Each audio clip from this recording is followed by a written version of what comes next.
Bonjour, je m'appelle Evelyne Lalancette et je suis la propriétaire de Savon Eve depuis 2015 à Port-Cartier. Alors aujourd'hui, on fait une vidéo qui va peut-être être en plusieurs parties pour te parler du projet que tu fais en classe de savon liquide. Alors, comment est-ce qu'on va faire ça? Je vais d'abord t'expliquer un petit peu qu'est-ce que c'est le savon. Ensuite, je vais te parler de comment le savon liquide est fabriqué, puis tu vas pouvoir voir des étapes. Et à la fin, je vais te montrer les étapes qui sont pour toi, qui sont la dilution de ton savon, que tu as probablement déjà les seaux avec toi. Alors, il existe deux grandes familles de savon, le savon en barre et le savon liquide. Les deux vont être, ce qu'ils ont en commun, c'est que le savon, c'est un mélange d'huile et de quelque chose qui est très, très caustique, qui va faire une nouvelle molécule, qui est une molécule d'huile saponifiée de savon. La différence entre le savon en barre et le savon liquide, c'est que ce qu'on utilise comme agent caustique va être... Alors, pour celui-là, on va utiliser de la soude caustique, alors que celui-là, on va utiliser ce qu'on appelle de la potasse. Ça va donner, dans le fond, deux choses complètement différentes. Le savon, ce que c'est une molécule vraiment spéciale qui est ni de l'huile, ni de la soude caustique ou de la potasse. C'est vraiment une molécule qui est différente, qu'une fois ensemble, ils sont quelque chose de complètement différent. Pense par exemple à la formule de l'eau que la plupart connaissent, H2O, qui est oxygène et hydrogène. Mais la molécule d'eau, ce n'est pas du tout de l'oxygène et pas du tout de l'hydrogène. Mais une fois qu'elles sont ensemble, elles font quelque chose de complètement différent. C'est ce qui se passe avec le savon. Le savon qu'on fait, ça va être un mélange d'huile d'olive. On fait un savon qui va être très doux aujourd'hui, d'huile d'olive. Et je prends très garde, mes gants sont à côté ça, c'est des flocons de potasse. Une fois que ces deux ingrédients-là vont être mis ensemble, ils vont faire une molécule spéciale qui fait penser un peu comme un ballon avec une ficelle. Alors, il y a une partie de tête, la tête dans le fond, qui va, elle va s'associer avec l'eau. C'est ce qui fait que le savon est glissant puis qu'il va se rincer facilement. Et la queue du petit ballon, ça va aller chercher la saleté puis les résidus d'huile. C'est donc une molécule à deux parties qui va aller d'un côté s'accrocher après la saleté qui est sur nos mains, sur les surfaces, et qui va après ça glisser en dehors de notre peau. Donc, ce que ça fait de spécial, c'est que ça va faire glisser la saleté et ça va aussi détruire la plupart des molécules sales, puis beaucoup, dans le fond, de virus. En ce moment, on fait ça un peu à cause de la COVID. Et ce qui est spécial avec le savon et la COVID, c'est que la COVID, sa membrane extérieure, c'est une membrane qui est de lipides, donc de l'huile. Ça veut dire que quand le savon est en contact avec ce virus-là, ça va aller carrément manger les morceaux d'huile à l'extérieur et le détruire. C'est quelque chose qui est très intéressant à avoir pour ton savon. Alors, je commence tout de suite. Je te montre comment on mélange les ingrédients. Il va y avoir du montage parce qu'en fait, faire ça, ça prend à peu près 2 jours. Donc, ça va te donner une idée de ce qu'on fait. C'est ça, je vais essayer de te filmer des parties puis de te montrer après ça des images en montage.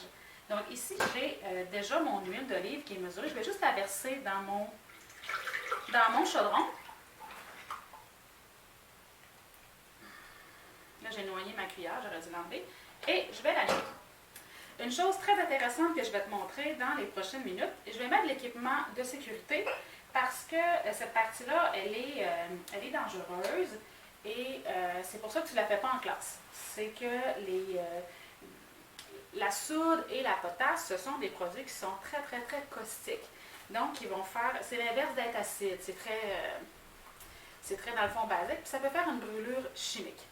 Et ce qui est intéressant par contre, c'est que ça va faire une réaction qui va être exothermique. Alors ici, j'ai ma potasse et mon eau, tout simplement de l'eau.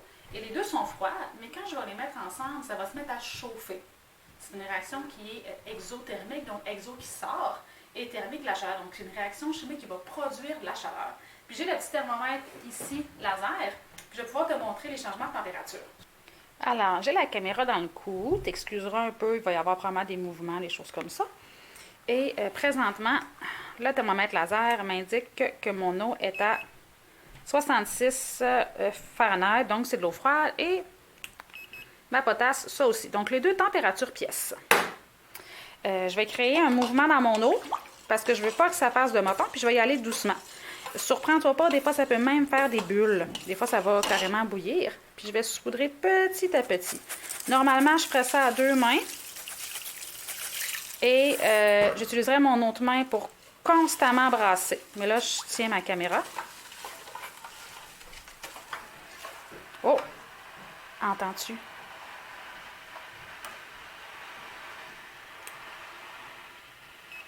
On est rendu à 81. Ça monte. Ça peut monter jusqu'à 200 Fahrenheit.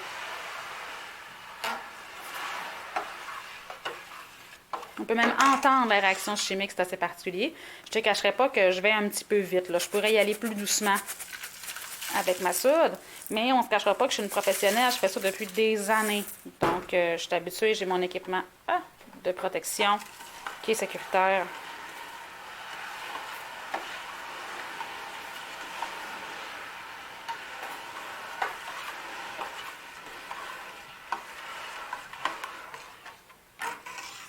Nous sommes à 122. Alors, tu vois, là, la température a déjà doublé. Et je n'ai pas fini.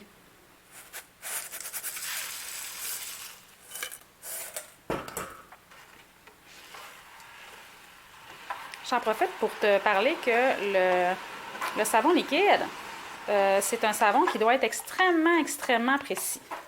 Les savons en barre, eux, ils vont avoir beaucoup de surgrosse, ce qu'on appelle, qui est comme des huiles qu'on garde pour que... Il me reste des petits grains dans le fond. Des huiles qu'on va garder pour que ta peau soit bien hydratée. Mais dans le savon liquide, il faut que je sois extrêmement précis parce que tu as peut-être déjà remarqué que l'huile flotte sur l'eau. Alors, si dans mon savon, je choisis de mettre beaucoup d'huile pour hydrater ta peau, ben dans ce temps-là, je vais avoir de l'huile qui va flotter sur le dessus de mon savon. Puis ça, je veux pas ça, hein? Un gros dépôt d'huile, ça serait pas super. C'est pour ça que ces recettes-là vont être extrêmement précises. Ce qu'on va faire à la place, c'est qu'on va choisir d'autres genres d'huile beaucoup plus douces pour la peau. Alors, on a atteint 166,8. Là, dans le fond, je vais attendre que mon eau redevienne transparente. Ça va vouloir dire que toute ma soude est dissoute. Et je vais pouvoir, dans ce temps-là, j'ai dit ça, je voulais dire potasse, que toute ma potasse est dissoute. Puis après ça, je vais pouvoir l'intégrer à mon seau d'huile. Je vais me déplacer, puis je vais l'ajouter dans le pot d'huile. Je vais faire ça très doucement. Parce que ce qu'on a ici, non seulement c'est très chaud, je pourrais me brûler les mains, mais aussi c'est une brûlure chimique là, qui m'attend si jamais je renverse. C'est un produit qui est très dangereux. Donc on manipule avec soin.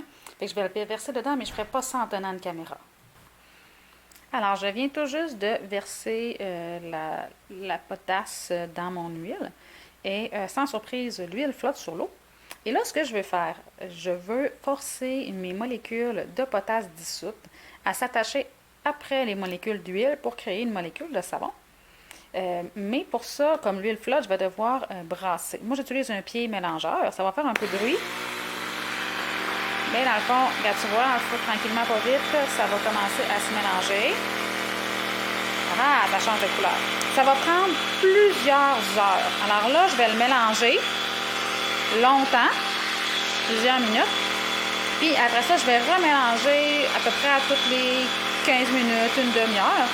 Puis je vais revenir te montrer différentes images des étapes. Tu vas voir que ça va non seulement chauffer, mais ça va changer beaucoup de texture au fur et à mesure. Donc là, dans le fond, alors, ça fait déjà quelques heures. Et là, il a changé de texture. En brassant, tu vas voir que là, il est rendu très motonneux. C'est normal, ça fait partie, dans le fond, du processus. Si on voit, dans le fond, tous les morceaux, ça commence à s'attacher. Fait que moi, je continue à le brasser, puis je vous montre dans quelques heures où est-ce que c'est rendu. Alors, on est 36 heures plus tard, donc on est maintenant jeudi soir, et c'est la pâte de savon. Fait que là, comme tu vois, elle a complètement changé de couleur, elle est rendue transparente, gélatineuse. Et ça, c'est ça que tu retrouves dans ton plat que tu peux diluer.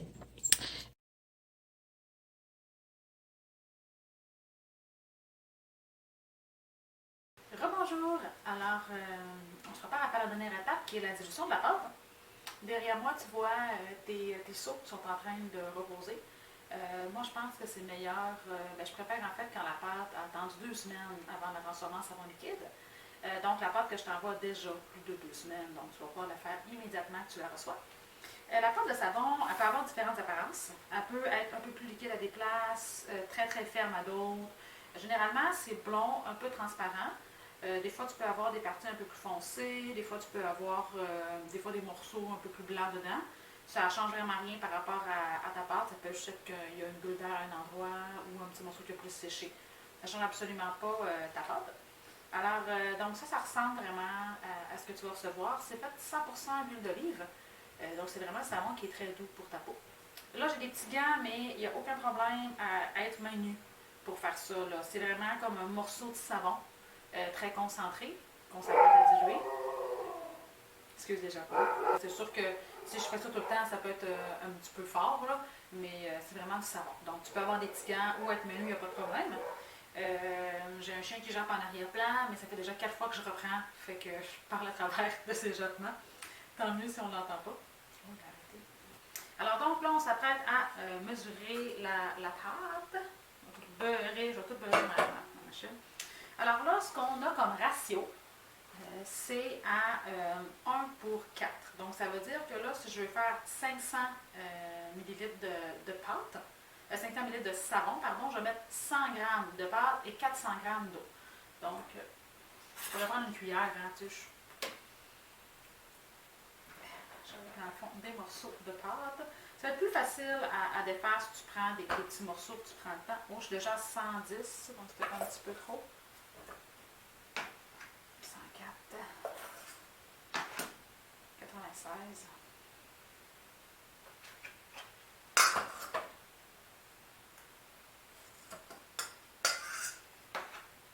OK.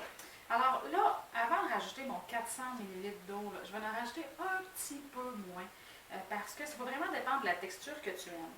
Ton ratio, là, c'est de 100 g de pâte pour environ 400 ml d'eau. Parce que ça peut arriver que cette pâte-là, elle peut être un petit peu plus humide sur le morceau là, ou un petit peu plus sec. Ça peut aussi arriver que toi, tu préfères un savon un peu plus sirupeux, plus épais, ou tu peux préférer un savon qui est plus liquide. C'est pour ça que je te dis environ. Donc moi, je ne vais pas mettre toute mon eau tout de suite. Je vais mettre mon eau, puis après, je vais attendre un petit peu. Fait que là, je suis à 101.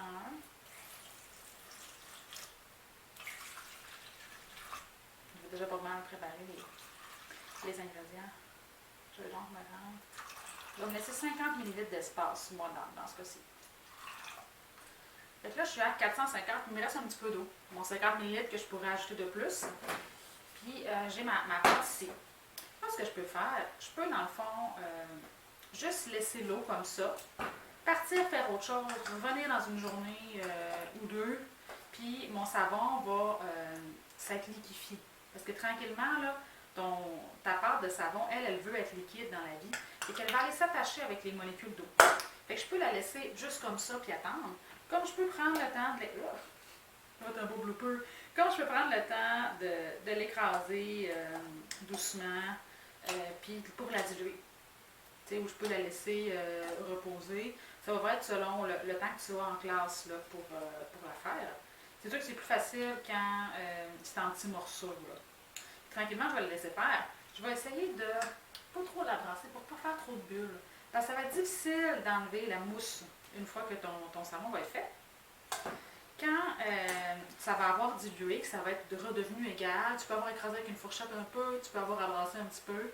Là, tu vas pouvoir rajouter la fin de ton eau si tu as besoin. Vraiment selon la texture que tu as, selon ce que tu aimes. Ici, j'en ai du déjà prêt, que j'ai préparé dans le fond hier. Regarde s'il est beau. Il est blond, il est comme doré au niveau de la couleur. Il y a quand même une belle transparence. Ça a donné dans le fond ça. Lui, j'ai mis les 500 ml d'eau, puis je trouve qu'il a une belle texture, mais il pourrait être un peu plus épais. Peut-être que j'aurais pu mettre 490, 480, quelque chose comme ça. Tu sais, là, je suis en train de t'induire en erreur. Ça, c'est 1 litre, ça, que j'ai fait. Tu sais, là, je te fais une recette de 500, mais ça, c'est 1 litre. C'est vraiment dans le fond, en touchant, tu vas voir quelle texture tu aimes. Moi, ce que j'aime, c'est quand je décolle mes doigts, ça fait comme des petits filets. Je trouve que c'est une bonne viscosité. Donc, ça va vraiment être selon ce que tu préfères. Et maintenant que ton savon est tout liquéfié comme ça, c'est là que tu vas ajouter ta fragrance, ou dans ton cas, c'est 2 bouteilles d'huile essentielle que tu vas ajouter. Tes 2 bouteilles, c'est assez pour parfumer toute, dans le fond, ta pâte de 5 kg. On n'en a pas mis beaucoup parce que je préfère qu'ils sentent moins fort plutôt qu'avoir un savon qui va peut-être être trop fort. Parce que l'huile essentielle, ça peut être bon pour la peau, mais tu as des gens des fois qui sont sensibles à ça ou qui ont des allergies. Fait on prend pas de chance. C'est mieux dans... Alors, je suis de retour, j'avais oublié de me sortir une bouteille d'odeur. Alors, toi, ce que tu as, ce sont des huiles essentielles. J'ai choisi de t'envoyer 120 ml d'huile essentielle par batch de 5 kg. Ça ne fait pas une grosse odeur.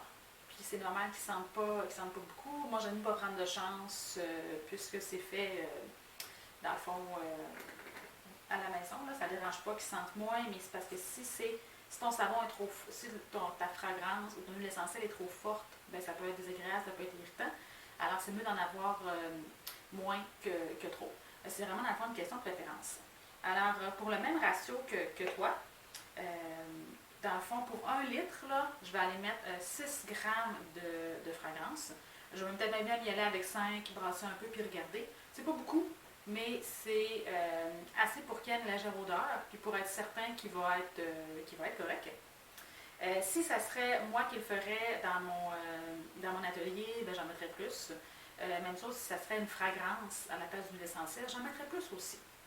Donc, on en a vraiment un petit peu. Fait que moi, c'est sûr que je vais le mesurer. Puis, dans le fond, pour mon litre, je vais mettre 6 grammes. 4 grammes. Donc, un petit peu. Ma balance pourrait être un petit peu plus précise. J'ai une bébé balance pour les tout petites quantités, mais je ne peux pas mettre un gros plat sur ma petite balance. Alors, j'ai mon 6 grammes. Là, je vais brasser doucement. Encore une fois, je ne veux pas faire trop de beurre parce que c'est dur à enlever. Je vais vraiment juste lui laisser le temps de bien s'intégrer. Les huiles essentielles, ce sont des huiles. Donc, ils vont aller s'attacher avec ma molécule de savon. On les ajoute à la fin pour pas qu'ils soient mangés par la saponification. La saponification est déjà bien terminée à cette étape-ci depuis très longtemps d'ailleurs que c'est terminé. Là, on l'a vu dans la vidéo précédente. Et c'est certain qu'elle ne sera pas mangée par ma saponification. Une fois que c'est bien intégré, ben là, je peux. Fait que là, j'ai mon savon qui est légèrement parfumé.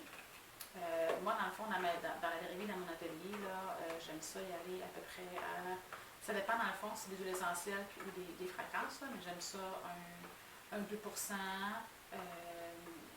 des fois un 4%, là, ça dépend vraiment de ce que je fais. Là. Ça dépend aussi de chaque bouteille d'huile. Mais la compagnie peut avoir des instructions différentes. C'est toujours, dans le fond, important de regarder. Fait que ça y est, mon savon ici, il est prêt à mettre dans une bouteille, à me laver les mains avec, à faire tout ce que j'ai besoin. Puis, c'est son parfum, dans le fond, est fait, là. Alors, votre savon est prêt. N'hésitez pas si vous avez des questions sur la fabrication, si vous avez des interrogations, il suffit de me contacter par la page de la savonnerie ou ton enseignant peut me contacter aussi par courriel. Ils ont toutes mes informations déjà. N'hésitez pas à envoyer des photos de ce que vous faites, de votre processus. Ça va me faire plaisir de regarder comment ça s'est passé avec vous. Et pour vous féliciter, vous avez fait votre premier savon vous-même.